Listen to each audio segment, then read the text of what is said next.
झोपड़े के द्वार पर बाप और बेटा दोनों बुझे हुए अलाव के सामने चुपचाप बैठे हुए थे। अंदर बेटे की जवान बीवी बुधिया प्रसव वेदना में पड़ाव खा रही थी। रह रह कर उसके मुंह से ऐसी दिल दहला देने वाली आवाज़ निकलती थी कि दोनों कलेजा थाम लेते थे। जाड़ों की रात थी, प्रकृति सन्नाटे में डूबी हुई थी। सारा गांव अंधकार में लय हो गया। गीसू ने कहा, मालूम होता है बचेगी नहीं, सारा दिन दौड़ते हो गया। जा देखा तो आ। माधव चिढ़कर बोला, मरना ही है तो जल्दी मर क्यों नहीं जाती? देखकर क्या करूं? तू बड़ा बेदर्द है बेशाल।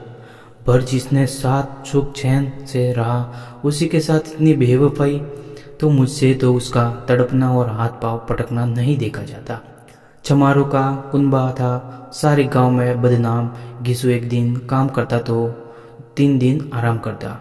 माधव इतना काम चोर था कि आधे घंटे काम करता तो घंटे भर चिलम पीता, इसलिए उन्हें कहीं मजदूरी नहीं मिलती थी।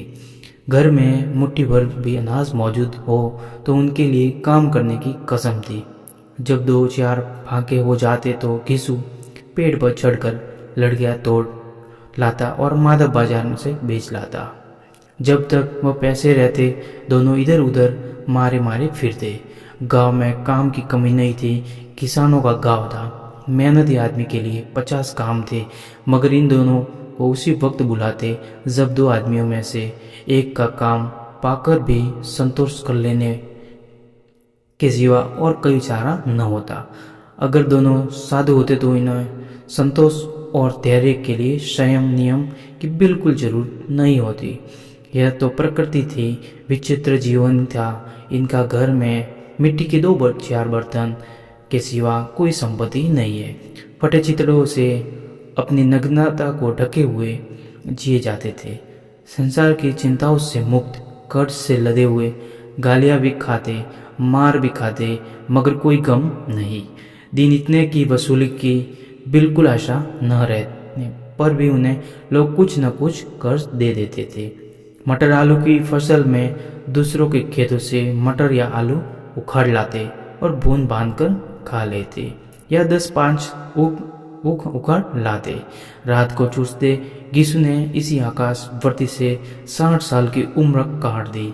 माधव भी सपूत बेटे की तरह बाप का ही पद चिन्हों पर चल रहा, बल्कि उसका नाम भी उजागर कर रहा था।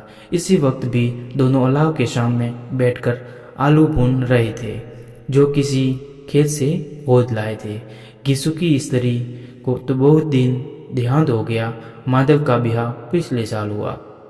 जब से यह औरत आई थी उसने इस खानदान में व्यवस्था की नींव डाली थी। इन दोनों बेगैरत का दोखज बढ़ती रहती थी। जब से वह आई थी यह दोनों और भी आलसी और आराम मतलब हो गए थे, बल्कि कुछ अकड़ने भी लगे थे। कोई कार्य करने को बुलाता तो निर्ब्याज भाव से दुगनी मजदूरी मांगते। वही औरत आज प्रसव वेदना में मर रही थी और ये दोनों इसी इंतजार में थे कि वह मर जाए तो आराम से सोए। गीसू ने आलू निकालकर छिलते हुए कहा, जाकर देख तो क्या दशा है उसकी। चुड़ैल का विषाद होगा और क्या। यह तो ओझा भी 1 रुपया मांगता है। माधव को भय था कि वह कोठरी में गया तो गीसू आलूओं का बड़ा भाग साफ कर देगा। बोला, मुझे जाते डर लगता है। डर किस बात का, मैं तो यहाँ हुई तो मुझे तुम ही जाकर देखो ना। मेरी औरत जब मरी थी तो मैं 3 दिन तक उसके पास से हिला नहीं, और उसकी मुझसे लगाजगी की नहीं, जिसकी कभी मुंह नहीं देखा। आज उसका उगड़ा हुआ बदन देख उसे तन की सुख भी तो न होगी। मुझे देख लगी तो खुलकर हाथ पाँव भी न पटक सकेगी। मैं सोचता हूँ कोई बाल बच्चा हो गया तो क्या होगा। सौंठ गुड़ तेल कुछ भी तो नहीं है घर में, सब कुछ आ जाएगा। भगवान दे तो जो लोग अभी 1 पैसा नहीं दे रहे वे भी कल बुलाकर रुपये देंगे। मेरे 9 लड़के हुए, घर में कुछ न था, मगर भगवान ने किसी न किसी तरह बेड़ा पार लगाया। जिस समाज में रात दिन मेहनत करने वालों का हालत उनकी हालत से बहुत कुछ अच्छी न थी और किसानों का मुकाबले वे लोग जो किसानों की दुर्बलताओं से लाभ उठाना चाहते थे कहीं ज़्यादा संपन्न थे। वहाँ इसी तरह की मनोवृत्ति पैदा हो जाना कोई अचरज की बात नहीं थी। हम तो कहेंगे यीशु किसानों से कहीं ज़्यादा विराजमान था और किसानों के विचार सुनने समूह में शामिल होने के बाद बैठकबाजों की कुस्तुंती मंडली में जा मिला। हाँ, उसे यह शक्ति न थी कि बैठकबाजों के नियम और नीति का पालन करता था, इसलिए जहाँ उसकी मंडली के और लोग गांव के सरगना और मुखिया बने हुए थे उस पर सारा गांव उंगली उठाता था। फिर उसे तस्कीन तो थी ही, अगर वह फटे हाल है तो कम से कम उसे किसानों की सी थोड़ी मेहनत तो नहीं करनी पड़ती थी। उसकी सरलता और निडरता से दूसरे लोग बेजा फायदा तो नहीं उठाते। दोनों आलू निकाल निकाल कर जलते जलते खाने लगे। कल से कुछ खाया था, इतना सब्र न था कि ठंडा हो जाने दे। कई बार दोनों की जवानें जल गई। छिल जाने पर आलू का बाहरी हिस्सा जमान अलग और तालू को जला देता था। उस अंगारे को मुंह से रखने की ज़्यादा खैरियत इसी में थी। वह अंदर पहुंच जाता, वहाँ से उसे ठंडा करने के लिए काफ़ी सामान थे, इसलिए दोनों जल्द जल्द निकल जाते। हालांकि इस कोशिश में उनकी आंखों से आंसू निकल आते। यीशु को उस वक्त ठाकुर की बारात की याद आई जिस 20 साल पहले वह गया था। उस दावत में उसे जो तृप्ति मिली थी वह उसके जीवन में एक याद रखने लायक बात थी। आज भी उसी की याद ताजी थी। बोला वह बोझ नहीं भूलता। तब से फिर उस तरह का खाना और भरपेट नहीं मिला। लड़की वालों ने सबको भरपेट पूरियाँ खिलाई थी। सबको, छोटे बड़े सबने पूरियाँ खाई। असली घी की चटनी, रायता, 3 तरह से सूखे साग, एक रसेदार तरकारी, दही, चटनी, मिठाई। कि अब क्या बताओ कि उस भोज में क्या स्वाद मिला। कोई रोक टोक नहीं थी, जो चीज़ मचाओ, मांगो, जितना खाओ। लोगों ने ऐसा खाया, किसी ने पानी न पिया गया, मगर परोसने वाले की पतल में गरम गरम गोल गोल सुवासित कचौरियाँ डाल देते। मना करते कि नहीं चाहिए, पतल पर हाथ रोके हुए, मगर वह दिए जाते। और जब सबने मुंह धो लिया तो पान इलायची भी मिली, मगर मुझे पान लेने कहा कि सुंद थी, खड़ा हुआ न जाता, चटपट जाकर अपने कंबल पर लेट गया। ऐसा दिल दरिया था वहाँ। ठाकुर माधव ने इस पदार्थों का मन ही मन में मजा लेते हुए कहा, अब हमें कोई ऐसा भोज नहीं खिलाएगा। अब कोई क्या खिलाएगा? वह जमाना दूसरा था। अब तो सबको किफ़ायत सूझती है। शादी ब्याह में मत खर्चो, क्या कर्म में मत खर्चो, पूछो गरीबों का माल बटोर कर कहाँ रखोगे? बटोरने में तो कमी नहीं है, हाँ खर्च में किफ़ायत सूझती है। तुमने 20 पूरियाँ खाई होगी, 20 से ज़्यादा खाई थी। मैं 50 खा सकता था, 50 से मैं कम मैंने न खाई होगी। अच्छा पका था, तू तो मेरा आधा ही भी नहीं था।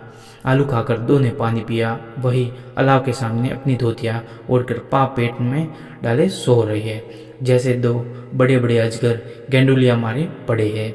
बुधिया अभी तक करा रही थी। सवेरे माधव ने कोठरी में जाकर देखा तो उसकी स्त्री ठंडी हो गई। उसके मुंह पर मक्खियाँ भिनक रही थी। पतरा यूं आंखें ऊपरी टांगी हुई थी। सारी देह धूल से लथपथ हो गई थी। उसके पेट में बच्चा मर गया था। माधव भागा हुआ यीशु के पास आया। फिर दोनों ने जोर जोर से हाय हाय करते छाती पीटने लगे। पड़ोस वालों ने यह रोना धोना सुना तो दौड़े हुए आए। पुरानी मर्यादा के अनुसार इन भागों को समझाने लगे, मगर ज्यादा रोने पिटने का अवसर न था। कपन की और लकड़ी की फिक्र करनी थी। घर में तो पैसा ही गायब था, जैसे छील के घोंसले में मांस। बाप बेटे रोते हुए गांव के जमींदार के पास गए। वह इन दिनों सूरत से नफरत करते थे। कई बार इन्हें हाथों से पीट चुके थे। चोरी करने के लिए, वादे पर काम न आने के लिए। पूछा, क्या है बेगिसुआ, रोता क्यों है? अब तो तू कहीं दिखलाई भी नहीं देता। मालूम होता है इस गांव में रहना नहीं चाहता। गिसु ने जमीन पर सिर रखकर आंखों से आंसू भरे हुए कहा, सरकार बड़ी विपत्ति में हो। माधव की घरवाली रात को गुजर गई। रात भर तड़पती रही सरकार। हम दोनों उसके सिराने बैठे रहे। दवा दारू जो कुछ हो सका सब कुछ किया। मुर्दा वहाँ हमें धागे दे गई। अब कोई एक रोटी देने वाला भी न रहा। मालिक तबाह हो गए, घर उजड़ गया। आपका गुलाम हूँ, अब आपके सिवा कौन उसकी मिट्टी पर लगाएगा? हमारे हाथ में जो कुछ था वह सब तो दवा दारू मैं उठ गया। सरकार की दया होगी तो उसकी मिट्टी उठेगी, आपके सिवा किसके द्वार जाऊँ। जमींदार साहब दयालु थे, मगर घिसू पर दया करना काले कंबल पर रंग चढ़ाना था। जी तो आया, कह दे चल दूर हो जा यहाँ से। यूँ तो बुलाने से भी नहीं आता, आज जब गरज पड़ी तो आखिर खुदा मत कर रहा है। रामखोर कहीं का बदमाश, लेकिन यह क्रोध या दंड देने का अवसर न था। जी में कुटते हुए 2 रुपए निकाल कर फेंक दिए, मगर सांत्वना का एक शब्द भी मुंह से न निकला। उसकी तरफ ताका तक नहीं, जैसे सिर का बोझ उतारा हो। जमींदार साहब ने 2 रुपए दिए तो घाव के बनिए महाजनों को इनकार का साहस कैसे होता है। गिसू जमींदार के नाम का ढिंडोरा पीटना भी खूब जानता था। किसी ने 2 आने दिए, किसी ने 4 आने दिए। 1 घंटे में गिसू के 5 रुपए की अच्छी रकम जमा हो गई। कहीं से अनाज मिल गया, कहीं से लकड़ी मिल गई, और दोपहर को घिसू और माधव बाजार से कपन लाने चले। इधर लोग बांस काटने लगे। घाव की नरम दिल स्त्रियां आकर लाशें देखती थी, उसकी बेकसी पर 2 बूंद आंसू गिराकर चली जाती थी। बाजार में पहुंचकर घिसू बोला, लकड़ी तो उसे जलाने भर को मिल गई।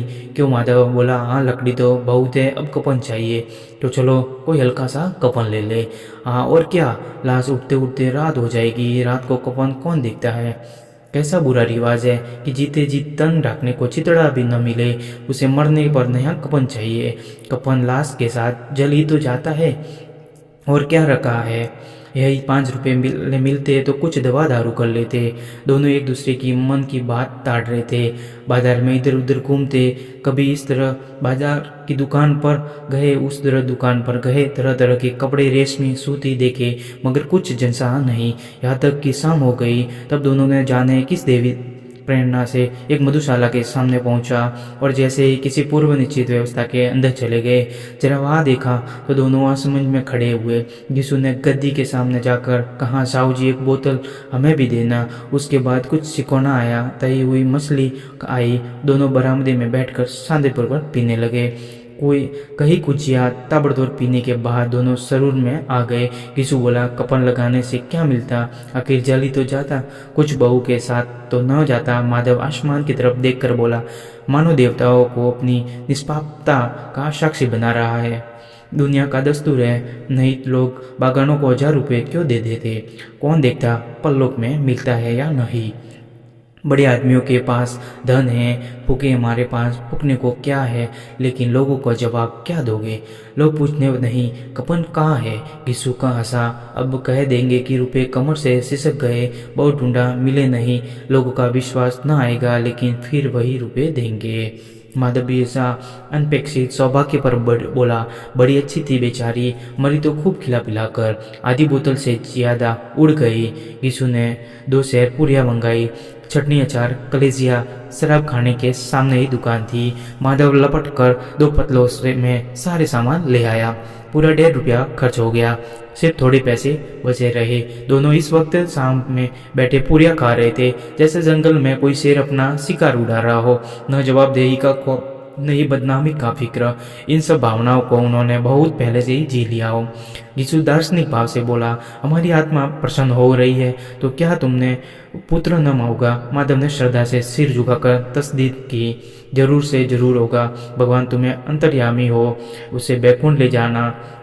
हम दोनों हृदय से आशीर्वाद दे रहे हैं। आज जो भोजन मिला वह कभी उम्र भर न मिला। एक क्षण के बाद माधव के मन में शंका जागी। बोला, क्यों दादा, हम लोग भी एक न एक दिन वहां जाएंगे। यीशु ने इस भोले वाले सवाल का कुछ उत्तर न दिया। वह परलोक की बातें सोचकर आनंद में बाधा न डालना चाहता था। जो लोग वहाँ लोगों के से पूछने के लिए तुमने कपन क्यों नहीं दिया तो क्या कहोगे। कहेंगे तुम्हारा सिर। पूछेगी तो जरूर, तू कैसा जानता है उसे कफन न मिलेगा। तू मुझे ऐसा गधा समझता है। 60 साल क्या इस दुनिया में घास खोदता रहा हूँ, उसको कफन मिलेगा, बहुत अच्छा मिलेगा। माधव को विश्वास न आया। बोला, कौन देगा, रुपए तो तुमने छट कर दिए। वह तुम मुझसे पूछेगी, उसकी मांग में तो सिंदूर मैंने डाला था। कौन देगा, बताते क्यों नहीं। वही लोग देंगे जिन्होंने अब की बार दिया है। हाँ बात, अब की रुपए हमारे हाथ न आएंगे। ज्यो ज्यो अंधेरा बढ़ता और सितारों की चमक तेज होती थी, मधुशाला की रौनक भी बढ़ती जाती थी। कोई गाता, कोई डींग मारता, कोई अपने संगी के गले लिपटा जाता था, कोई अपने दोस्त के मुंह में कुल्हड़ लगाए देता। वहाँ के वातावरण में सुरूप था, हवा में नशा। कितने तो यहाँ आकर एक चुल्लू में मस्त हो जाते थे। शराब से ज्यादा यहाँ की हवा उन पर नशा करती थी। जीवन की बाधाएं यहाँ खींच लाती थी। कुछ देर के लिए यह भूल जाते थे कि वे जीते या मरते, या न जीते न मरते, या दोनों बाप बेटे अब भी मजे ले रहे कर चुचकियाँ ले रहे हैं। सबकी निगाहें और जमी हुई थी। दोनों कितने भाग्य के बली है। पूरी बोतल बीच में है। भरपेट खाकर माधव ने बची पूरियाँ का पीतल उठाकर एक भिखारी को दे दिया, जो खड़ा इनकी और भूखी आंखों से देख रहा था। दोनों के गौरव, आनंद और उल्लास का अपने जीवन में पहली बार अनुभव किया। गिसु ने कहा, ले जा, खूब खा और आशीर्वाद दे। जिसकी कमाई है वह तो मर गई, मगर तेरा आशीर्वाद उसे जरूर पहुंचेगा। रोए रोए से आशीर्वाद दो, बड़ी गाड़ी कमाई के पैसे है। माधव ने फिर आसमान की तरफ देखकर कहा, वह बैकुंठ में जाएगी दादा, बैकुंठ की रानी बढ़ेगी। गिसु खड़ा हो गया, जैसे उल्लास की लहरों में तैरता हुआ बोला, हाँ बेटा, बैकुंठ में जाएगी। किसी को सताया नहीं, किसी को बदबाया नहीं, मरते मरते हमारी जिंदगी की सबसे बड़ी लालसा पूरी कर गई। वह न बैकुंठ जाएगी तो क्या ये मोटे मोटे लोग जाएंगे, जो गरीबों को दोनों हाथ से लूटते हैं और अपने पाप को धोने के लिए गंगा में नहाते हैं, मंदिरों में जल चढ़ाते हैं। श्रद्धालुओं का रंग तुरंत ही बदल गया। अपनी अस्थिरता, नशे की खासियत और दुख की निराशा का दौरा हुआ। माधव बोला, मगर दादा, बेचारी ने जिंदगी में बड़ा दुख होगा, कितना दुख झेल कर मरी। वहां को पर हाथ रख कर रोने लगा। सिर मार कर किसु ने समझाया, क्यों रोता है बेटा, खुश हो कि वह माया जाल से मुक्त हो गई, जंजाल से छूट गई। बड़ी भाग्यवान थी जो इतनी जल्दी माया मोह के बंधन तोड़ दिए। दोनों खड़े होकर गाने लगे, ठगिनी क्यों नैना चमकावे, ठगिनी पियक्कड़ों की आंख इनकी ओर लगी हुई थी। ये दोनों अपने दिल में मस्त हो जाते थे। फिर दोनों नाचने लगे, उछले भी, कूदे भी, गिरे भी, मटके भी और भाव भी बताए, अभिनय भी किया और आखिर नशे में मदमस्त होकर गिर पड़े।